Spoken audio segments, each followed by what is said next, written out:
A very good morning to all of you. Hope you all are fine. In today's lecture, we will talk about the or discuss about the artificial recharge of groundwater. मतलब कि ground water को हम कैसे artificially recharge कर सकते हैं, पर इसकी ज़रूरत क्या है? आर्टिफिशियली हमें पानी को रिचार्ज करने की क्या ज़रूरत है? यहाँ रिचार्ज से मेरा मतलब है कि जो ग्राउंड वाटर का लेवल है उसको और इंक्रीज करना, उसमें क्या है, पानी को और ऐड करना। हम बोलते हैं ना वाटर लेवल कम हो गया, ज़्यादा हो गया, जैसे बारिश होती है जब, तो वाटर लेवल ऊपर हो जाता है। क्यों? पानी कहाँ, जो रेन वाटर होता है वो इनफिल्ट्रेट होकर ग्राउंड वाटर में जाता है, तो उसको रिचार्ज कर देता है, उसका लेवल बढ़ जाता है। तो ये तो नेचुरली है। अब हम आर्टिफिशियल कर रहे हैं, मतलब हम मैन है, ह्यूमन बींग्स है, वो बाई यूजिंग डिफरेंट मैथड वो क्या करते हैं, ग्राउंड वाटर की रिचार्ज करते हैं। अब इसकी ज़रूरत क्यों पड़ गई? ज़रूरत इसलिए पड़ गई, जब हमने वर्ल्ड वाटर डिस्ट्रीब्यूशन पढ़ा था तो हमने क्या पढ़ा था कि we have plenty of water on this earth. पानी तो बहुत है, लेकिन उसमें से कुछ पानी है ओशियन में, मतलब कुछ क्या, मतलब बहुत जो पानी है, करीबन जो सबसे ज़्यादा पानी है वो कहाँ पे है आपका? वो है 98% आपका ओशियनिक वाटर ही है ना। तो वो तो सलाइन वाटर है, उसको तो हम यूज़ नहीं कर सकते हैं। बाकी बचे हुए पानी में से आपका कुछ जो फ्रेश वाटर की अगर हम बात करते हैं तो वो ग्लेशियर में ट्रैप्ड है, उसको आप यूज़ नहीं कर सकते हो।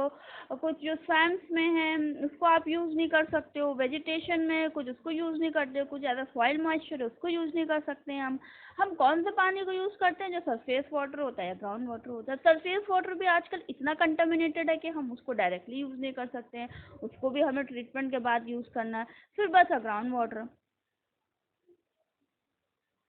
Which is the fresh water source for drinking purpose, हम उसको डायरेक्टली यूज करते हैं, है ना। सो अब लेकिन ग्राउंड वाटर जो है वो डिपेंड करता है, किस पे डिपेंड कर रहा है? वो डिपेंड करता है रेनफॉल पे, सॉइल कैसी है, रॉक कैसा है, वहाँ का एरिया कैसा है, इन सब चीज़ों पर डिपेंड करता है। ओके,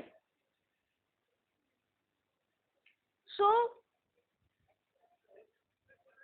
अब आप देखोगे कि अब हम नेक्स्ट जो हम जाते हैं, आगे हम पढ़ेंगे इस क्लास में या फिर इस टॉपिक में हम ये सारी चीज़ें कवर करेंगे, जैसे कि what is artificial ground water recharge, need for artificial recharge, identification of area for recharge, water sources, factor affecting artificial ground water recharge, method of artificial recharge, advantages of ground water recharge.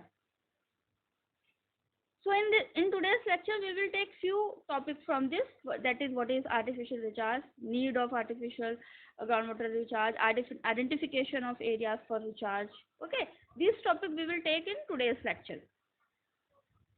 So what is artificial recharge? Artificial recharge is the process of induced replacement of groundwater reservoir by human activities.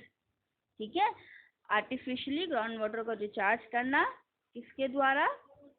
कौन इसको recharge करेगा? हम लोग recharge करेंगे, by man made activities. Human उसको recharge करेगा, उसको हम बोलते हैं जब रेनफॉल रिचार्ज करता है तो वो है नेचुरली रिचार्ज करना ग्राउंड वाटर को। जब हम रिचार्ज कर रहे हैं, ह्यूमन बीइंग रिचार्ज कर रहा है, तो उसको हम बोलते हैं आर्टिफिशियल रिचार्ज। ठीक है, तो ये हमारा है आर्टिफिशियल रिचार्ज। ना जरूरत क्या artificial recharge, what is the need? As you know, जहाँ बारिश बहुत कम होती है तो वो अधिकतर किस पे डिपेंड होते हैं? वो सरफेस वाटर पे ही डिपेंड करते हैं, बहुत कम ग्राउंड वाटर होता है वहाँ पे, है ना। तो इन mostly low rainfall areas of country, जो sorry, the availability of utilizable surface water is so low that people have to depend largely on groundwater for agriculture and domestic use. तो जहाँ पे रेनफॉल बहुत कम है, ऑब्वियसली रेनफॉल नहीं है तो नदियाँ तालाब तो सूख ही जाते हैं। अब जो सूख गए हैं तो इंसान किस पे डिपेंड है? इंसान डिपेंड है ग्राउंड वाटर पे ही। तो जितने भी इसमें डोमेस्टिक यूज हुए या फिर खेती के लिए या फिर इंडस्ट्री के लिए, वो ग्राउंड वाटर का यूज करते हैं। इस केस में क्या होगा कि ओवर एक्सप्लॉयटेशन हो जाता है, ग्राउंड वाटर को हम बहुत ज़्यादा यूज करने लगते हैं। सो excessive ground water pumping in these areas are oftenly occur. So, and this resulted in alarming lowering of groundwater level. ये क्या करता है? ग्राउंड वाटर लेवल को बहुत कम कर देता है। The problem has been further compounded due to large-scale urbanization and growth of mega cities, which has drastically reduced open land for natural recharge. In hard rock areas, there are large variation in groundwater availability even from village to village. अब जैसे urbanisation बढ़ रहा है ना, हम बात करते हैं मेगा सिटीज़ की, मेट्रो सिटीज़ की, ये क्या ऐसे ही बन जाती हैं? हर चीज़ में पानी लगता है। तो हम क्या, अर्बनाइजेशन में बढ़ रहा है, पानी का यूज़ बढ़ रहा है, मेगा सिटीज़ भी बन रही है, मेट्रो सिटीज़ भी बढ़ रही हैं, हम पानी का यूज़ कर रहे हैं, तो उससे क्या हो रहा है? जो नेचुरली जो ग्राउंड वाटर रिचार्ज हो रहा है, जो एरियाज़ भी हैं, सपोज जो एरियाज़ हैं, अब हम अपना घर बना लिए हैं हमने, एक जगह है, ओपन लैंड था, हमने घर बना लिया, पार्किंग के लिए जगह बना ली, स्पोर्ट्स के लिए हमने ग्राउंड बनाया है, हमने बहुत सारी एक्टिविटीज़ कर ली उस ओपन लैंड में। तो वहाँ पे जो नेचुरली सॉइल वाला एरिया था वो तो हमने कवर कर दिया कंक्रीट से। तो ग्राउंड वाटर कैसे रिचार्ज होगा रेनफॉल का? जब तक वो सॉइल के कांटेक्ट में आएगा तब तक वो रिचार्ज नहीं होगा। अब जब आप पूरा उसको कंक्रीट से कवर कर दोगे तो कैसे रिचार्ज होगा?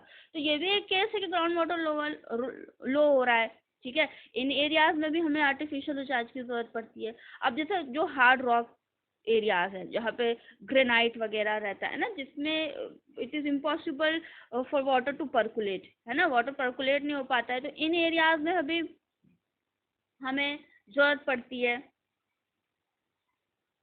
आर्टिफिशियल रिचार्ज की। So, in order to improve the groundwater situation, it is necessary to artificially recharge the depleted groundwater aquifer, and the available techniques are easy, cost-effective, and sustainable in the long term. Many of these can be adopted by the individuals and village communities with locally available material and manpower. ठीक है, so these are the need for the artificial recharge. अब हमारा identification of areas for recharge, ये बहुत ज़रूरी है और ये पहला स्टेप है जब हम आर्टिफिशियल रिचार्ज के बारे में सोचते हैं। ऐसा नहीं कि कहीं भी जाके आप रिचार्ज करने लगो ग्राउंड वाटर। कहीं कंडीशन ऐसी होती है कि वाटर लेवल आपका 2 या 3 मीटर पे होता है, उस जगह पे आपने आर्टिफिशियल रिचार्ज कर दिया तो वाटर लॉगिंग की प्रॉब्लम क्रिएट हो जाती है, जिससे फर्दर बहुत प्रॉब्लम होती है। जैसे सॉइल की अल्कलिनिटी बहुत बढ़ जाती है ना, उसमें मॉस्किटोज बहुत हो जाते हैं, बहुत सी बीमारियां आ जाती हैं। तो वाटर बहुत से ऐसे प्रॉब्लम आ जाती है अगर आप प्रॉपरली आइडेंटिफाई नहीं करोगे कि इस जगह में ग्राउंड वाटर रिचार्ज की ज़रूरत है कि नहीं है। तो हमें कहीं भी नहीं करना है, हमें पहले आइडेंटिफाई करना है कि इस एरिया को ज़रूरत है कि नहीं है। So the first step in planning a recharge scheme is to demarcate the area of a recharge. Such an area should as far as possible be a microshed which is 2000 to 4000 hectare, or a mini watershed which is to be 40 to 50 hectare. However, localized scheme can also be taken up for the benefit of a single hamlet or a village. In either case, the demarcation of area should be based on the following broad categories. Where groundwater level are declining rapidly, आप water level का data बहुत सी agencies है, जैसे central ground water board है, मिल जाएगा वहाँ से। आप वहाँ से डेटा ले लीजिए, आप चेक करिए कि 20 साल का 10 साल का डेटा लेके ग्राफ प्लॉट करिए, ग्राउंड वाटर डिक्लाइन हो रहा है कि नहीं हो रहा, उसके बेसिस पे आप डिसाइड कर सकते हैं कि यहाँ ज़रूरत है कि नहीं है। दूसरा आपका है when an aquifer has already been desaturated, अगर एक्वीफर है वहाँ का और वहाँ पे उसको रीजनरेशन की ज़रूरत है, वहाँ पे पानी नहीं है, तो ज़रूरत है उस एरिया को रिचार्ज करने की। यहाँ डीसेचुरेशन का मतलब है regeneration of water in well and hand pump is flow after some water has been drawn. आपने क्या किया, एक्वीफर, सपोज आपके घर में समरसेबल है, आप कुछ साल यूज़ किया, कुछ सालों के बाद वो उसमें पानी आना नहीं, बंद हो गया। एक्वीफर तो है लेकिन उसमें पानी खत्म हो गया, तो अब उसको आपको रीजनरेट करना है, उसमें आप आर्टिफिशियली पानी डालिए उसको रीजनरेट करने के लिए, ठीक है। फिर आपका है जो थर्ड है, water availability of ground water is inequal in lean month. अब जब हम प्री मानसून की बात करते हैं तब की बात कर रहे हैं, ठीक है, तब हमको जरूरत पड़ती है। We are sanitary ingress is taking place. Salinity से यहाँ मतलब है ग्राउंड वाटर क्वालिटीज की, where groundwater quality is poor and there is no alternative source of water। मतलब ग्राउंड वाटर क्वालिटी बहुत ही पुअर होती है जहाँ एरिया की, सपोज नाइट्रेट ज़्यादा है या फिर सैलिनिटी बहुत ज़्यादा है, हार्ड है पानी, तो आप और कोई भी वाटर का सोर्स नहीं है, तो आपको वहाँ उस एरिया में आपको आर्टिफिशियल रिचार्ज करना ज़रूरी है ग्राउंड वाटर का। तो this is the identification areas for recharge, and this is the first step in planning a recharge scheme is to demarcate the area of recharge। ठीक है ना, ये कुछ साइंटिफिक स्टडीज हैं जो ज़रूरी है।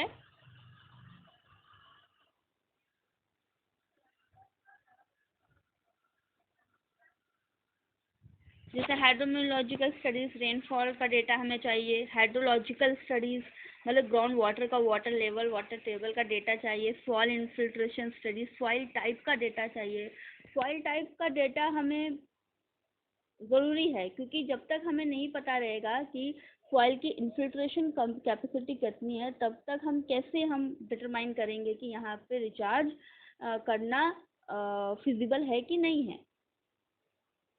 Infiltration capacity of different soil type are done by field test. और बहुत से जो ऑर्गेनाइजेशन है जैसे स्टेट एग्रीकल्चर डिपार्टमेंट है, लैंड यूज सर्वे ऑर्गेनाइजेशन है, ये टेस्ट करके आप उनसे डेटा ले सकते हैं। मैप बनाते हैं, मैप से या रिपोर्ट्स आपको मिल जाएगी, उससे आप डिटरमाइन कर सकते हैं। हाइड्रोजियोलॉजिकल स्टडीज में आप एक्विफर की बात कर रहे हैं, हम यहाँ पे एक्विफर का डेटा हमको चाहिए, लोकेशन चाहिए, किस टाइप का एक्विफर है, कौन सी रॉक है। सो तभी तभी हम डिसाइड कर सकते हैं कि कितना हमें रिचार्ज करना है, ज़रूरत है कि नहीं है। तो एक्विफर सुटेबिलिटी हमें यहाँ डिटरमाइन करनी है, and this depend mainly on the storage coefficient, availability of storage space and permeability.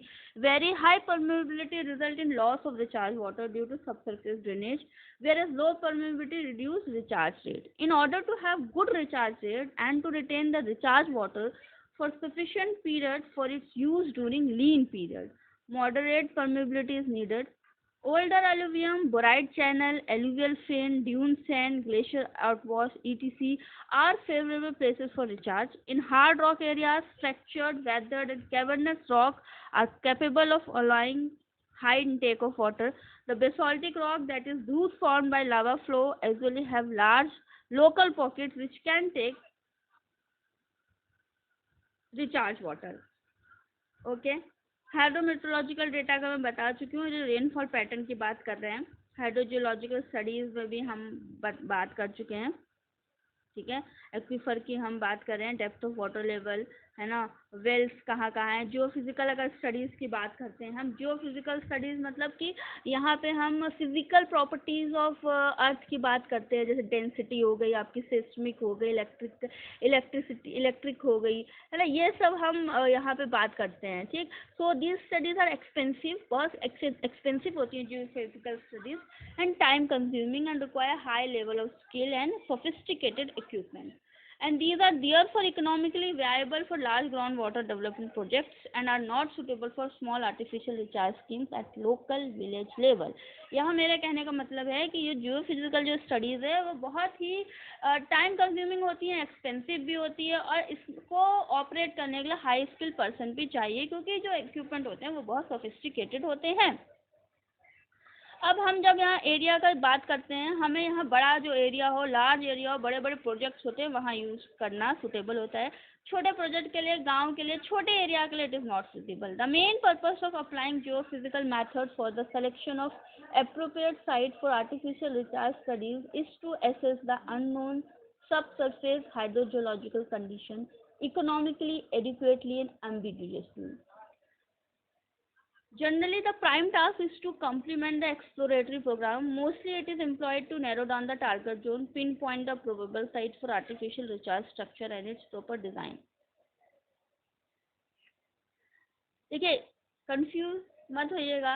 मेरा यहाँ मैं इंग्लिश में भी इसलिए बोलती हूँ ताकि जिनको हिंदी में प्रॉब्लम हो वो समझ सके, और इंग्लिश में प्रॉब्लम हो वो हिंदी में भी मैं बोल रही हूँ कि अभी जो मैंने बोला इसका मतलब ये था कि, लेकिन जो ये इसका मैंने ड्रॉबैक्स तो कुछ थे, लेकिन एडवांटेज क्या है, जो फिजिकल स्टडीज़ क्या है, हमें बताती है, सब सरफेस की नॉलेज देती है। अब हमको डायरेक्टली तो पता नहीं चलेगा कि सब सरफेस क्या है, लेकिन अगर हम जो फिजिकल स्टडी करते हैं तो जो इलेक्ट्रिकल प्रॉपर्टीज़ होती है, सेस्मिक प्रॉपर्टीज़ होती है, रेसिस्टिविटी जो मेथड्स होते हैं, उसके थ्रू हमें पता चल जाता है कि कहाँ एक्वीफर है, किस टाइप की रॉक है, और कहाँ ग्राउंड वाटर है, कहाँ ग्राउंड वाटर नहीं है ना। हमको एकदम करेक्ट जोन वो बता देता है मेथड, उससे डिमार्केट हो जाता है और हमें प्रॉपर साइट मिल जाती है और हम वहाँ रिचार्ज कर सकते हैं। तो ये इम्पोर्टेंस है जियोफिजिकल स्टडीज की। Water resource analysis of source water, मतलब हमें क्वालिटी ऑफ सोर्स वाटर बहुत इंपॉर्टेंट रहती है कि किस टाइप का पानी जो है हम रिचार्ज कर रहे हैं। देखिए, अगर हम गंदा पानी, कंटामिनेटेड पानी रिचार्ज करेंगे तो वो पूरा ही एक्वीफर को कंटामिनेट कर देगा। तो हमें पहले ही पानी की क्वालिटी टेस्ट कर लेनी चाहिए। Problem which arise as a result of recharge to groundwater are mainly related to the quality of raw water that are available for recharge and which generally require some sort of treatment before being used in recharge installation. And they are also related to the changes in the soil structure and the biological phenomena which take place when infiltration begins, thereby causing environmental concern. The chemical and bacteriological analysis of source water and that of groundwater is therefore essential. A major requirement for water that are to be used in recharge product is that they be silt free. Silt may be defined as the content of undissolved solid matter, usually measured in mg per liter, which settle in stagnant water or in flowing water with velocity which do not exceed 0.1 meters per hour. And फिर है हमारा prevention of clogging of soil pores. This is one of the important consideration in planning an artificial recharge scheme. The usual method to minimize the clogging are periodically removing of mud cake and dicing scraping of the surface layer. हम क्या करते हैं, जब ground water को recharge करते हैं हमें ध्यान रखना चाहिए, जो हमने प्रीवियसली बात की, कि सिल्ट ना हो, सिल्ट डिपॉजिट हो जाएगा तो उसके पोर्स क्लॉग हो जाएंगे, पोर्स क्लॉग हो जाएंगे तो वाटर रिचार्ज तो होगा ही नहीं। तो हमें अगर हम रिचार्ज के बाद देखना, हमें ध्यान रखना चाहिए अगर कोई सरफेस ऐसे जमा है कुछ मिट्टी तो उसको रिमूव कर दीजिए. Installation of a filter on the surface the permeability of which is lower than that of natural strata, addition of organic matter or chemical to the uppermost layer, cultivation of certain plant cover, notably certain kinds of grass, providing inverted filter consisting of fine sand, coarse sand and gravel at the bottom of infiltration pits, trenches are very effective. ठीक है. Factors affecting हमने जो पढ़ा था previously वो यही, quality of source water, quantity of source water, quality of source water, time for which water should be available, clogging potential, transmission characteristic of water, ये सारे फैक्टर्स हैं जो इफेक्ट करते हैं ग्राउंड वाटर को. ठीक है. फिर मेथड्स ऑफ आर्टिफिशियल रिचार्ज. अब किस मेथड से हम ग्राउंड वाटर को रिचार्ज कर सकते हैं, इनको ब्रॉडली 2 कैटेगरी में डिवाइड किया है, direct method, indirect method. Direct method में आपका सरफेस मेथड. सरफेस मेथड मतलब सरफेस के ऊपर हम जो पानी डाल के रिचार्ज करें, जैसे फ्लडिंग हो गया, बेसिन और पर्कुलेशन टैंक हो गया, स्ट्रीम ऑगमेंटेशन हो गया, डिच एंड फ्यूरो मेथड हो गया, कंटूर बंद हो गया, और फिर सब सरफेस मेथड मतलब हम कुआं खोद के रिचार्ज करना, सब सरफेस मेथड का ये हो गया. जैसे इंजेक्शन वेल, सब surface type, recharge shaft, recharge pit होगा. इनडायरेक्ट मेथड से हमारा यहाँ मतलब है कि डायरेक्टली नहीं, इनडायरेक्टली, जैसे induce recharge, aquifer modification, aquifer by using bore blasting method, hydrofraction method, jacket well technique, structure fill sedimentation. Okay, so this is all about today's lecture. हमने पढ़ा आर्टिफिशियल रिचार्ज होता क्या है, ज़रूरत क्यों है, क्या क्या हमें चीज़ें ध्यान रखनी चाहिए, है ना, और क्या क्या मेथड है आर्टिफिशियल रिचार्ज के। अब हम नेक्स्ट क्लास में इन मेथड्स को एक एक करके ब्रीफली इन डिटेल में डिस्कस करेंगे। Okay, thank you for listening, have a nice day, stay safe and happy.